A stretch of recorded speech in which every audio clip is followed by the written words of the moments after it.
Hello and welcome to this video about driving anxiety, correlation and causation.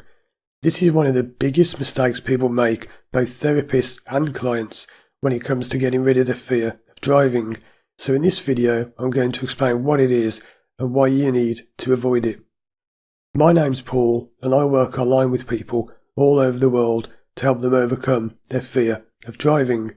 And one of the most common things that people say to me when we first speak on a consultation is they very often have this idea of what's causing their driving anxiety, and this is where correlation and causation comes in. So first of all, what is correlation and causation? Correlation means that there is a link between two things, and causation is what actually makes something happen. But the thing is, people get these two things mixed up. So let me explain this with a real example. I often work with people who are scared of driving over bridges, and so many times they've come to me and said that they've had things like CBT and counselling, and they've been told that the reason they're scared of driving over a bridge is because they're currently passing from one part of their life to another, such as maybe moving house or changing jobs, and the bridge is symbolic of that change in their life. What a load of absolute twaddle. That has nothing to do with it, and I'll tell you why in a moment. Another example is when people have a fear of driving at speed. Many people have this thing where they can drive up to 50 or 60 miles an hour, but if they go any faster, then they start to panic.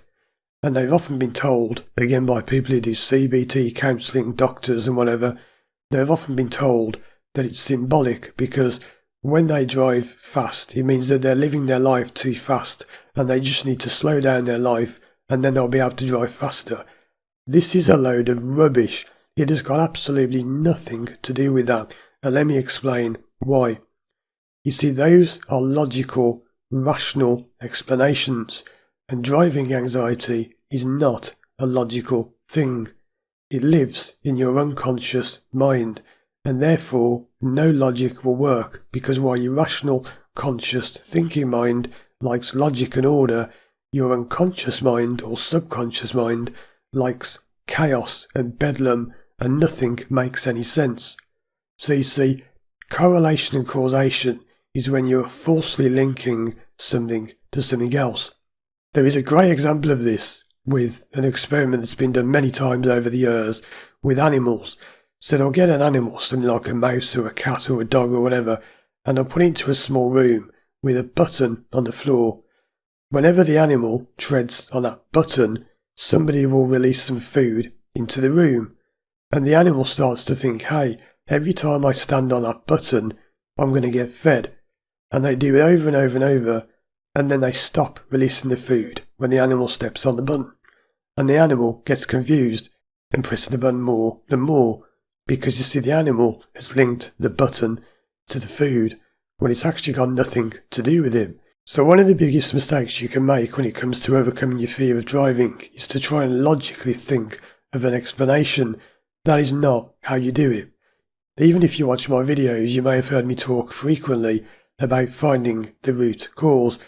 Well, I don't give away all of my secrets in these videos, but you don't actually need to find the root cause. It isn't actually the root cause that matters, it's something else. And people often make this mistake in therapy where they try and go back and find a specific event and they think, I've got to find the event, I've got to find this thing that happened, and if I find the right event, I'll unlock the problem.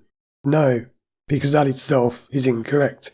Therapists that understand what they're doing understand that it's not about finding the specific event, because that's falling into the same old trap of correlation and causation. One of the worst things you can do as a therapist is to jump to conclusions. So somebody starts telling you that they've had a bad childhood and you automatically assume that must be the cause of the driving anxiety. Not always the case. You have to be so careful this thing about correlation and causation. So if ever you've been trying to work out what the cause of your driving anxiety is, then don't bother, because you won't, right?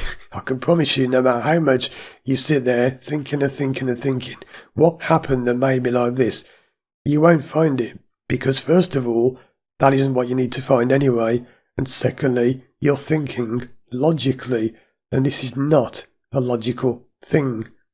Check out these videos on the screen now for more help overcoming your fear of driving, and if you'd like to work with me one-to-one online, anywhere in the world, just contact me through my website, firstdrive.com. Thanks for watching, and as always, I'll see you again soon for more videos.